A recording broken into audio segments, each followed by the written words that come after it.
Bismillahirrahmanirrahim. Assalamualaikum warahmatullahi wabarakatuh. Selamat berjumpa kembali pada pertemuan kali ini. Saya akan menyampaikan tentang bagaimana penerapan kerangka kerja TPACK pada deep learning.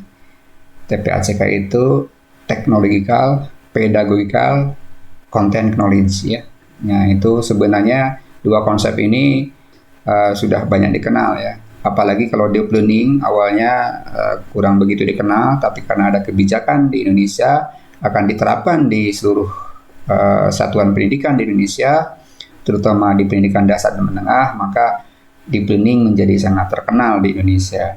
Dan TPACK sebenarnya sudah berkenal juga, sebut aja 10 tahun ke belakang ya, terutama ditemukan atau digagas itu sekitar tahun 1997, kemudian berkembang tahun 2000-an ya. Puncaknya ada juga 2005 juga sudah semakin berkembang seperti itu. Nah, ini dua hal konsep ini akan kita bahas, kira-kira apakah cocok nggak TPACK itu diterapkan pada deep learning. Next. Nah, konsep tentang TPACK itu ya seperti ini ya, ada 3 bulatan. Ini pendapat dari Kohler ya dan Mirza kalau nggak salah ya. Itu tahun 2005 itu sudah menggagas konsepnya seperti ini. Jadi TPACK itu ya unsurnya adalah ada technological knowledge TK gitu ya, kemudian ada content knowledge CK, dan pedagogical knowledge PK. Nah, kalau digabung ini menjadi jadi 3 ya, technological, pedagogical, content knowledge TPACK. Next. Nah, ada 3 unsur TPACK ini ya. Jadi yang pertama itu pengulangan saja.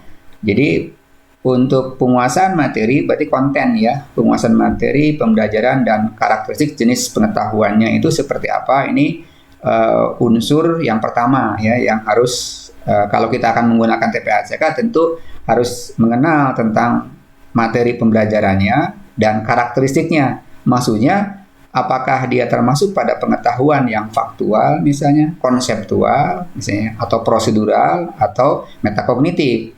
Nah, ini setiap materi pelajaran kan memiliki karakteristik ya. Walaupun memang sudah dipisahkan, tapi kita punya kecenderungan. Kalau misalnya kita hanya menghafal tentang nama-nama gunung, nama-nama sungai gitu ya, nama-nama tokoh sejarah, itu mungkin faktual. Nah, ini bagaimana caranya diajarkan, tentu ini berbeda dengan materi yang bersifat prosedural, kan gitu intinya.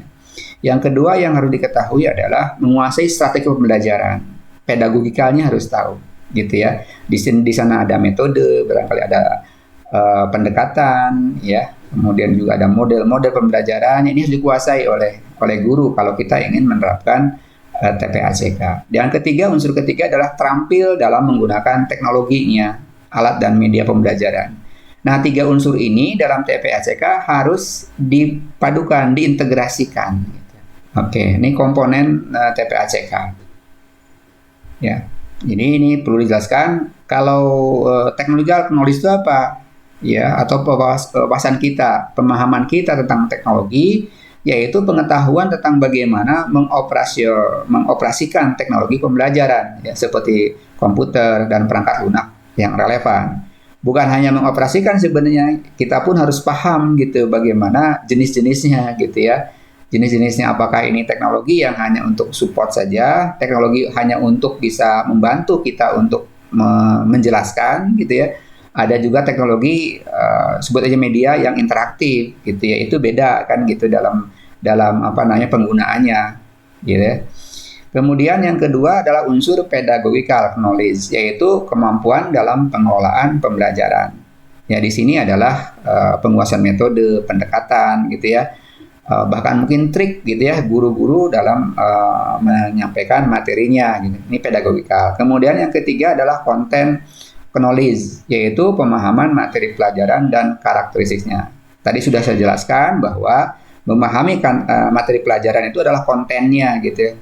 Kalau geografi berarti kita harus tahu, guru itu harus tahu terkait dengan misalnya biosfernya, hidrosfernya, litosfernya gitu kan, atmosfernya, itu kontennya gitu. Di mata pelajaran ini juga ada kontennya. Tapi selain dari mengetahui kontennya itu juga harus mengetahui karakteristik dari masing-masing materinya. Tadi sudah jelaskan apakah ini materi ini lebih cenderung hanya untuk cukup dihafal, faktual, konseptual, prosedural, atau misalnya metakognitif. Yang keempat, paduan antara teknologi dan konten, TCK gitu ya. Ini unsur yang baru memadukan dua, teknologi dan kontennya, yaitu pengetahuan tentang bagaimana konten materi dapat diteliti, disampaikan, atau dipresentasikan melalui teknologi. Nah, itu sudah mulai itu. Jadi karakteristik konten itu dicoba untuk dipresentasikannya dengan cara apa gitu. Apakah cukup dengan misalnya gambar saja materi tersebut, atau memang perlu disampaikan dengan animasi gitu ya, siklusnya gitu. Tidak semua materi misalnya cocok dengan gambar, atau cukup dengan video ini aja, belum tentu juga. Belum tentu juga penggunaan video cocok untuk materi tertentu gitu ya. Nah, ada juga ya misalnya untuk siklus air lah, siklus hidrologi ya. Itu kan kalau hanya gambar susah kita gambarkan. Yang tepat adalah dengan menggunakan animasi, siklusnya kelihatan. Mulai penguapan, kemudian ada kondensasi, ada hujan, ada infiltrasi, ada run off gitu, sampai kemudian masuk lagi ke air ke laut, dari laut kemudian ada lagi penguapan, evaporasi dan seterusnya. Itu kelihatan sekali menggunakan animasi seperti itu. Kalau gambar video kan susah ya kan, terpisah-pisah gimana kan gitu ya. Kalau gambar mungkin cukup bagus ya, tetapi tidak bisa bergerak gitu. Cukup lumayan lah untuk digunakan. Nah, ini berarti artinya teknologinya, kita harus mengenal berbagai macam teknologi dan karakteristik materinya. Nah, selanjutnya yaitu pedagogical content. Jadi antara pedagogical dan konten digabungkan gitu ya, PCK. Yaitu pengetahuan tentang cara mengemas konten yang mudah dipahami oleh peserta didik.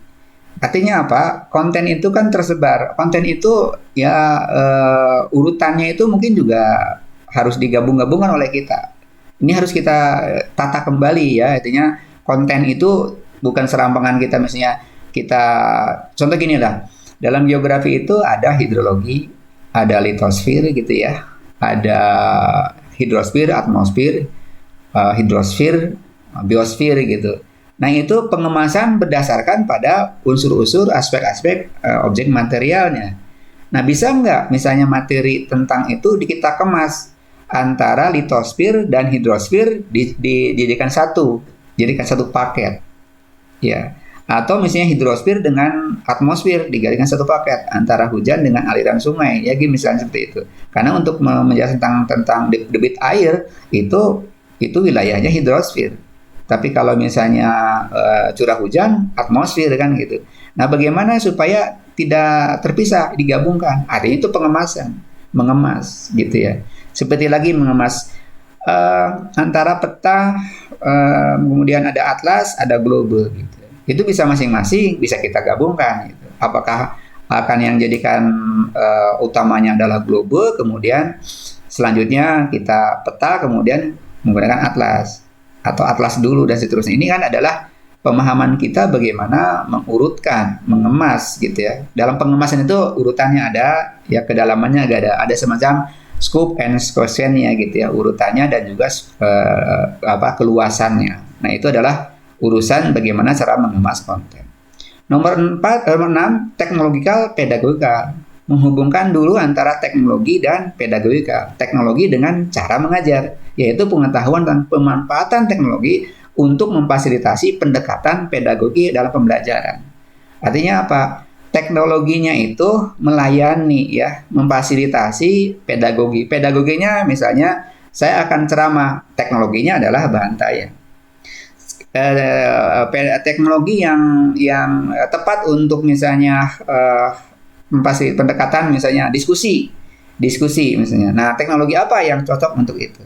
Mungkin teknologi yang sifatnya untuk nge-share pendapat gitu ya, misalnya secara online gitu ya. Karena kan dalam diskusi akan melahirkan sebuah misalnya tugasnya bikin bahan tayang misalnya. Nah, teknologi apa yang digunakan? Nah, intinya adalah bagaimana ketika guru memilih pendekatan pembelajaran, metodenya apa, maka kemampuan teknologi apa yang cocok untuk bisa melayani pendekatan pedagogiknya.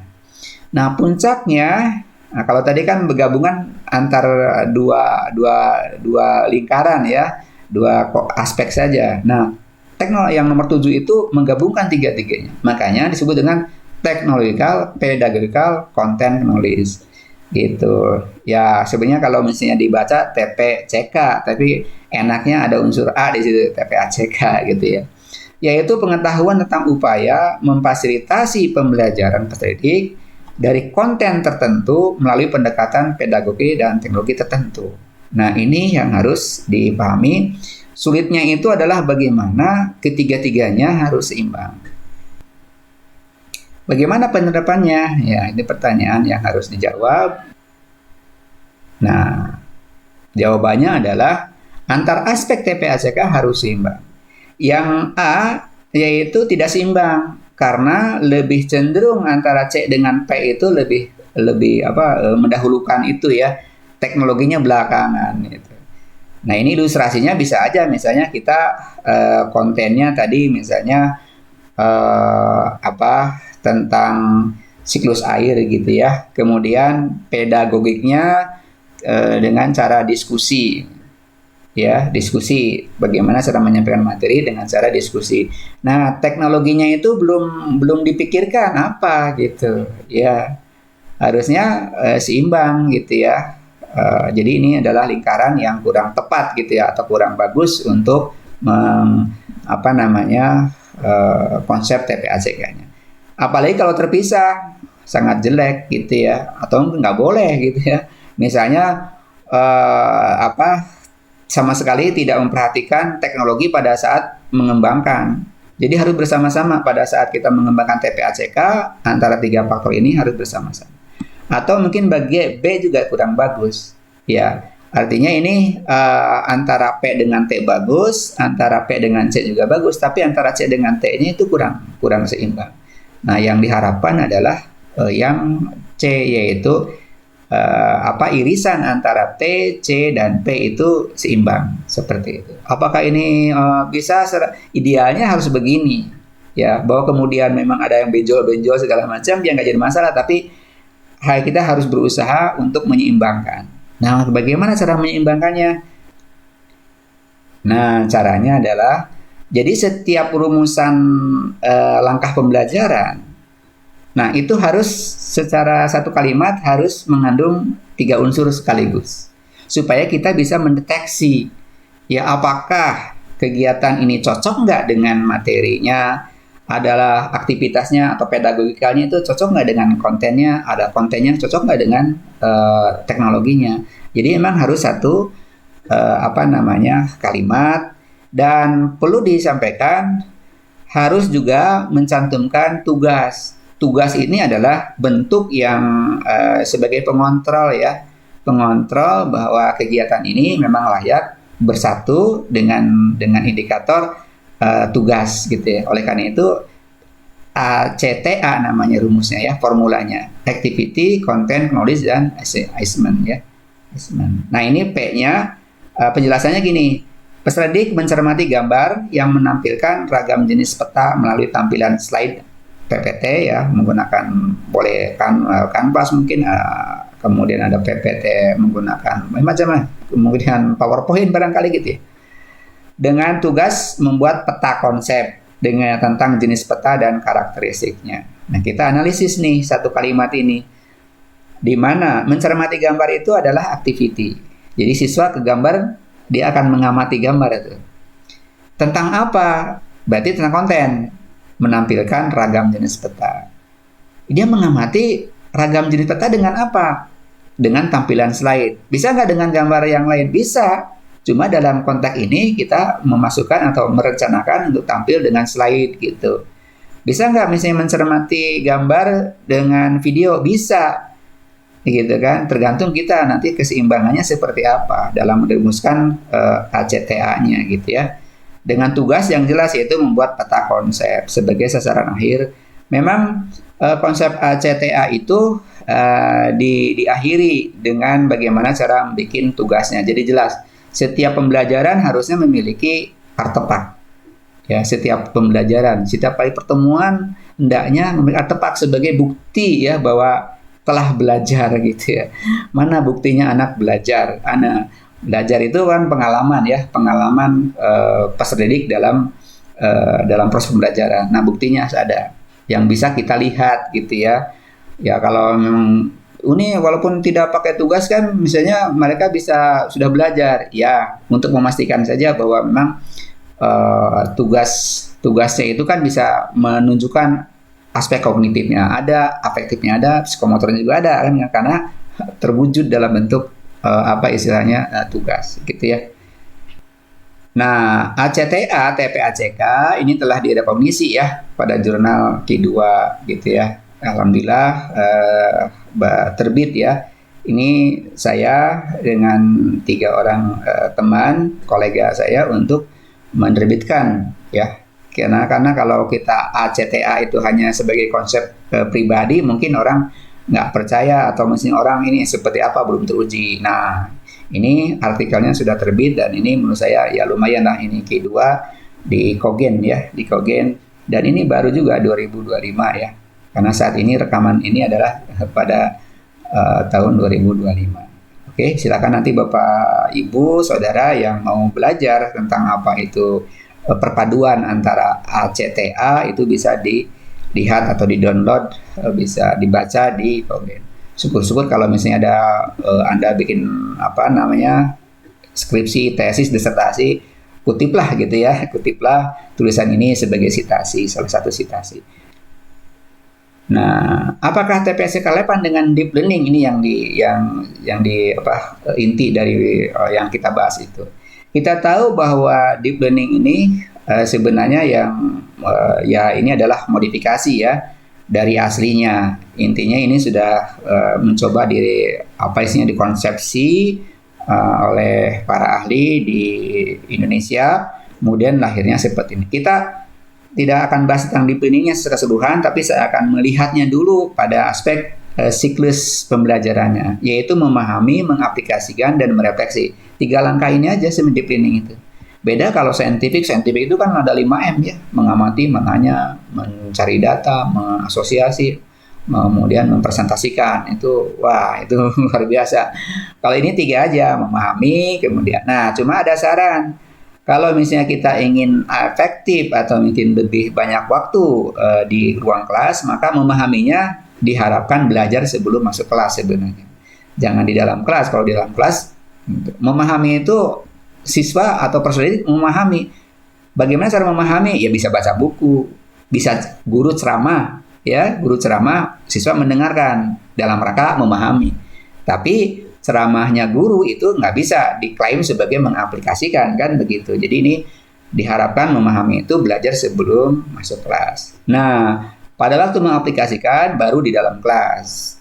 Nah, di dalam kelas kemudian sedikit merefleksi, belajar merefleksi, kemudian belajar. Makanya di merefleksi itu belajar di kelas dan diperdalam di rumah. Utamanya sebenarnya kalau di kelas itu adalah belajar mengaplikasikan itu belajar di kelas. Kalau memahami itu diharapkan sebelum masuk kelas mereka semacam bikin apa istilahnya memahami sebagai oleh-oleh ya. Jadi oleh-oleh masuk ke ruang kelas mereka sudah punya wawasan. Misalnya wawasan tentang peta itu harus di rumah sajalah dia baca. Tapi ketika dia masuk kelas itu bagaimana pemahaman itu diaplikasikan, digunakan gitu. Nah ini jadi memang gagasan ini agak cocok ya dengan antara agak beda sebenarnya flipped classroom dengan deep learning gitu. Tapi kalau dipadukan kok mirip-mirip juga gitu ya. Jadi untuk memahami itu disarankan pada free class sebelum masuk kelas dan itu belajar mandiri dari buku, modul dan artikel dan lain-lain gitu ya. Nah ini budaya baru sebenarnya. Kalau deep learning ingin berkembang, maju gitu ya, bisa diterapkan, maka ada budaya baru yang harus diubah ya. Jadi siswa itu sebelum masuk kelas mereka harus disiapkan dulu untuk belajar apa. Oleh karena itu gurunya sebelum 1 minggu sebelum masuk kelas harus ngasih tahu kepada siswa, kalian belajar yang banyak, kita akan bikin project tertentu, kita akan mengatasi kasus, memecahkan kasus di kelas. Nah, bagi mereka yang tidak atau belum belajar gitu, sebenarnya hanya nonton aja kalian, karena kan tidak bisa memberikan gagasan gitu kan, gitu. Nah, mereka yang bisa menyiapkan dirinya sebelum masuk kelas ya tentu harus belajar. Nah, di kelas pembelajaran yang berorientasi pada pemanfaatan using knowledge ya, memang mengaplikasikan itu adalah bagaimana menggunakan pengetahuan ya. Dan akhirnya setelah selesai di kelas itu ada post kelas, merefleksikan pembelajaran dengan beri tugas dan lain-lain. Ya, sebagian mungkin di kelas ya, tapi sebagian yang lain adalah bagaimana guru menyiapkan ukuran-ukuran standar kelulusannya. Nah, contoh penerapan ACTA ya, TPA pada deep learning ya seperti ini, ada memahami, mengaplikasikan, merefleksi. Yang sebelah kanan kolom itu adalah sukses skenario. Cobanya amati ya, amati. Nah, pada waktu memahami bisa jadi kegiatannya ada dua. Ya, dilakukan tugasnya itu belajar di rumah ya, atau sebelum masuk kelas. Peserta didik membaca buku teks tentang komponen peta, baik cetak maupun digital, dengan tugas membuat rangkuman. Yang ke satu ya, yang hasilnya dikirim di grup WA. Kalau kita analisis sudah ya, membaca berarti aktivitinya adalah membaca. Tentang apa? Konten berarti komponen peta. Baik cetak maupun digital. Buku cetak atau digital itu adalah teknologi. Ya, dengan tugas apa? Membuat rangkuman. Jelas kan Bapak Ibu, satu kalimat itu merangkum unsur ACTA. Atau yang setelah mereka membaca buku bisa jadi kita ngasih tugas juga. Peserta didik memperdalam pemahaman tentang menyimak ya dengan cara menyimak YouTube yang relevan tentang komponen peta, dengan tugas membuat rangkuman yang kedua yang hasilnya juga dikirim ke WA. Nah, itu. Jadi jelas siswa itu pada waktu memahami diharapkan membaca buku dan mencari video di YouTube misalnya. Nah, pada waktu mereka masuk kelas, kelas guru membagi kelas ya, dibagi beberapa kelompok. Setiap kelompok menentukan luas das, kemudian garis keliling das, dan profil relief das dari hulu ke hilir pada peta topografi, dan hasilnya dipresentasikan di depan kelas. Coba kita analisis. Nah, setiap kelompok menentukan das, berarti ini aktivitasnya adalah menentukan. Ya, apa luasan das, garis keliling das, dan profil relief das itu adalah kontennya, yaitu tentang tentang das. Tapi intinya mengaplikasikan pengetahuan tentang peta kan. Komponen peta kan banyak ya. Langsung saja dengan cara mereka artinya gini, ketika mereka dikasih tugas menentukan luas das, garis keliling das dan lain-lain, mau tidak mau kan dia akan menghadapi atau di depannya ada peta. Nah, serta otomatis mereka akan ini namanya garis lintang, ini namanya luasan gitu kan. Bagaimana cara menulis luasnya? Untuk menentukan luas das itu kan berarti kan lihat dulu skalanya gitu kan. Kemudian garis lintangnya, garis bujurnya di mana, tepiannya mana, orientasinya mana, utara mana, dan seterusnya. Jadi karena tentang peta, komponen peta sudah dipelajari sebelumnya. Nah, di kelas itu adalah langsung menerapkan pengetahuan itu dengan dikasih tugas menentukan luas das, garis keliling das, dan seterusnya. Nah, setelah itu, apa bentuknya ini kan berikutnya adalah pada peta topografi. Peta topografi itu berarti teknologi. Ya, ACTA kan A-nya apa? Exhibitnya atau misalnya tugasnya. Tugasnya adalah harus mempresentasikan di depan kelas. Ya. Atau yang kedua, misalnya setelah itu mereka setiap didik menentukan luas penggunaan lahan berupa hutan, sawah, dan pemukiman yang terdapat pada lembar peta yang tersedia. Tergambar oleh Bapak Ibu ya. Jadi ini peserta didik menentukan luas, berarti dia tugasnya atau boleh katakan sebagai aktivitasnya adalah menentukan luas. Penggunaan lahan berupa hutan dan seterusnya adalah kontennya gitu ya. Kemudian pemukiman yang terdapat pada lembar peta yang tersedia, berarti bisa kita katakan tugasnya yang menentukan luas, kemudian terdapat pada lembar peta ini adalah teknologinya. Nah, kalau kita perhatikan kalimat antara kelas dibagi kelompok, kemudian setiap peserta didik menentukan luas, itu kan tidak ada kaitan dengan peta.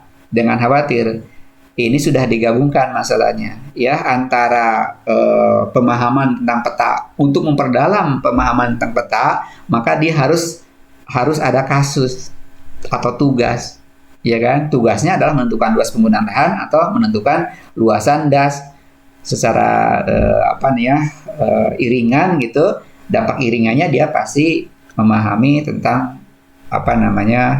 komponen-komponen peta. Nah, tentu saja dalam pembelajaran nanti Bapak Ibu menyampaikan juga, mempertegas ya komponen peta saja apa saja yang ada di gambar Anda gitu ya.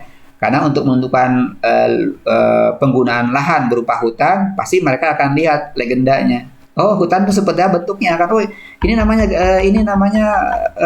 di mana Ibu Bapak ini hutan? Lihat dong legenda. Oh, ini tuh legenda gitu. Lihat. Oh, peta itu hutan ini bentuknya seperti ini. Sawah ini seperti ini, pemukiman seperti ini gitu kan. Warnanya, kemudian simbol-simbolnya gitu kan. Jadi tidak usah secara definitif kita misalnya menerangkan bahwa ini adalah peta, ini komponennya segala macam. Itu menurut saya jadi waktunya lebih banyak gitu ya.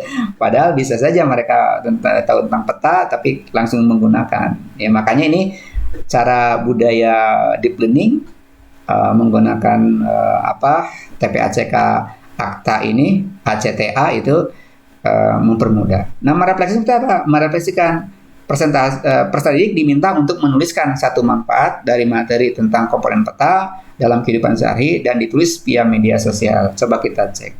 Diminta untuk menuliskan, berarti kegiatan belajarnya adalah menulis. Menulis itu adalah pengalaman menulis gitu. Itu adalah belajar juga. Ya, kegiatan belajar, activity.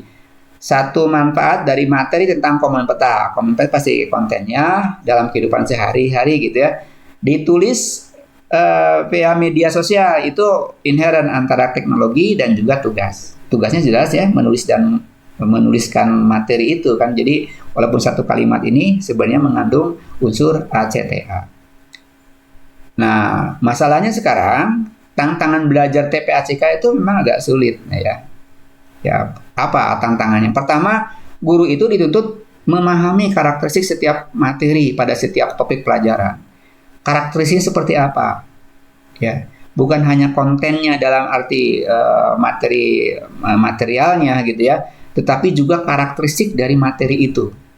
Ya, tadi saya katakan ada materi yang bersifat pengetahuan faktual, konseptual, prosedural atau metakognitif. Minimal itu yang harus diketahui ya gitu ya. Nah, itu kan berarti kan karena akan dikaitkan dengan metode belajar yang cocok. Berikutnya ada tantangannya bagaimana memahami metode pembelajaran yang relevan sehingga peserta didik memperoleh pengalaman belajar yang direncanakan pada dalam tujuan. Memperoleh pengalaman belajar. Nah, ini mungkin pada pertemuan yang akan datang kita akan bahas bagaimana sih sebenarnya pengalaman belajar. Ya, bedakan dengan pengalaman mengikuti pembelajaran. Gitu ya. Diskusi itu pengalaman mengikuti pembelajaran. Kegiatan observasi lapangan adalah pengalaman mengikuti pembelajaran. Ya, sedangkan pengalaman belajar sendiri adalah yang biasa kita tulis dalam tujuan. Ya, misalnya menganalisis, mengaplikasikan, kemudian mengevaluasi, mencipta gitu kan. Pengalaman religius, pengalaman melayani, pengalaman sosial, ya, pengalaman estetika, gitu. Itu pengalaman belajar yang harus memang diajarkan. Bukan pengalaman belajar itu adalah diskusi. Iya, itu pengalaman belajarnya apa? Setiap diskusi, kelompok diskusi ini mungkin pengalamannya adalah bagaimana cara menganalisis. Pengalaman menganalisis. Kelompok yang lain pengalaman mencipta. Yang lainnya adalah pengalaman untuk bersosialisasi. Kan beda-beda. Jadi walaupun kegiatannya sama, ya metodenya sama, tapi pengalaman belajar itu bisa berbeda-beda. Oleh karena itu, pengalaman belajar di dalam konteks pembelajaran pedagogikal atau deep learning atau konsep yang lainnya sebenarnya harus bedakan ya antara pengalaman belajar dengan pengalaman mengikuti pembelajaran. Yang ketiga adalah harus memahami kekurangan dan kelebihan teknologi yang akan digunakan. Ini pun adalah supaya kita tahu keseimbangannya antara teknologi ini, kembali ya, teknologi ini cocoknya untuk materi ini dengan metode ini gitu ya. Nah, itu memang misi dari atau konsep dari TPACK. Jadi keseimbangan, bukan dipisah-pisah gitu. ya, bukan divisa. Nah, demikian saja barangkali ya tentang konsep dengan TPACK. Ini banyak hal yang mungkin perlu dikaji ulang. Ya, tadi hanya sekilas bagaimana memahami tentang berbagai macam jenis pengetahuan, kemudian juga bagaimana membedakan pengalaman belajar dengan pengalaman mengikuti pembelajaran. Demikian saja. Mudah-mudahan hari ini bisa bermanfaat. Terima kasih atas perhatiannya. Assalamualaikum warahmatullahi wabarakatuh.